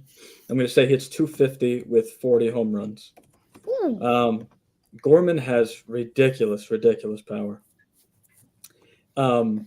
43 barrels in only 464 plate appearances. I know he's going to be a guy that could be platooned a bit and not play every single day against lefties, but we're talking about a kid that's only 23 years old. This is his age 24 season. 91 average exit velo, 112 max EV, paired with the 16.5% barrel rate per making contact. I just think the K rate has been in the 30s his first 2 seasons, and I don't think he's going to be that kind of player his whole career. I don't see him as like a career 30% K guy. So I think if he's able to lower that a bit, again, just by adjusting the big league pitching, and even just playing a full season, like he had 27 homers in 120 games last year. He missed the last 5 weeks of the season with an injury. So I think, honestly, he just plays a full year, and he's as good as he was last year. I think you're going to get about 34, 35 home runs if he just keeps that pace up. So, well, it's a bold prediction. I don't think it's that insane if he just plays 140, 145 games and takes, a little step up and making a little more contact. He's a very, very good power hitter. Yeah, I think he's an absolute beast of a player, and I'm just curious your opinion on this, Ryan. If you had him in an online championship, you mentioned that he's going to potentially sit against some left-handed pitchers. When would you look to bench him, or is he one of those guys that you just keep him in from start to finish and get all the home runs from him?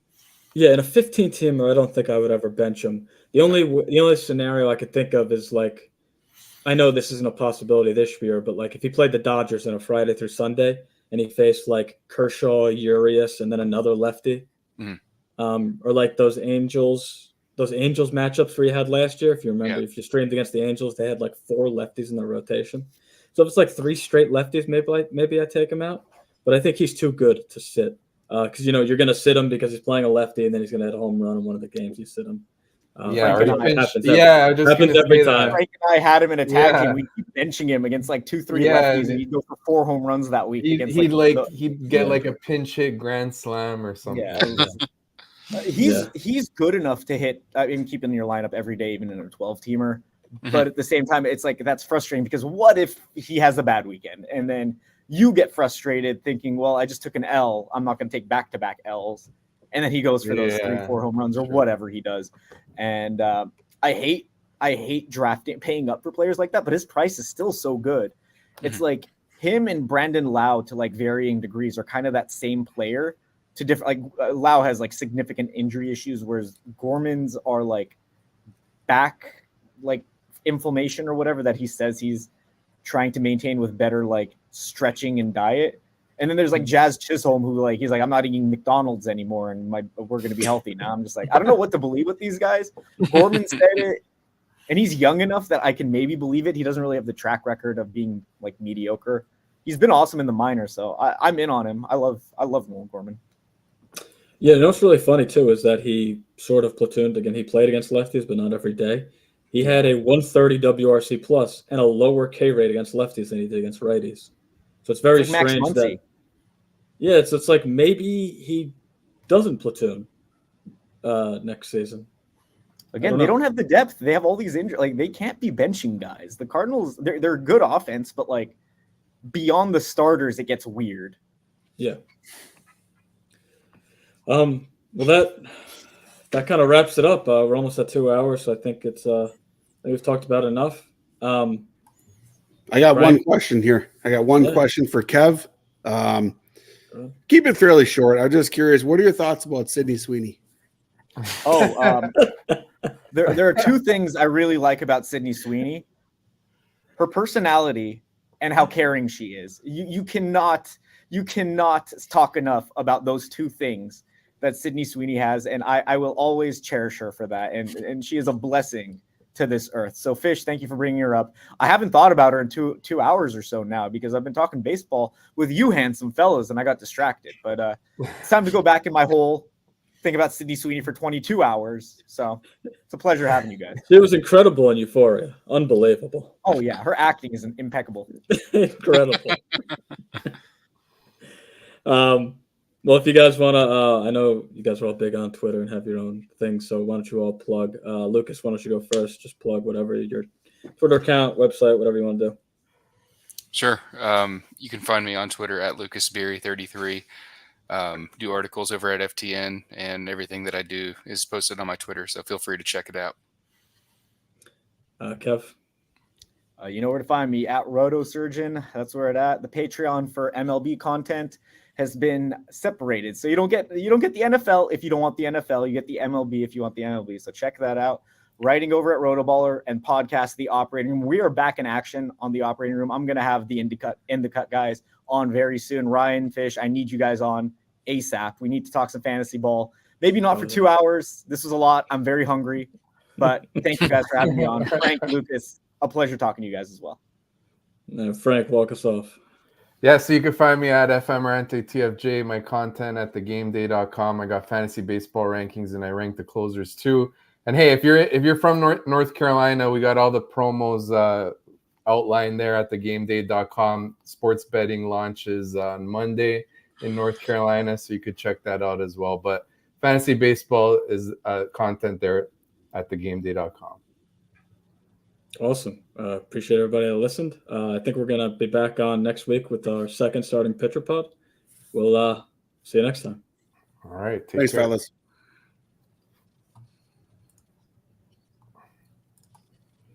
Are you going to do some rap?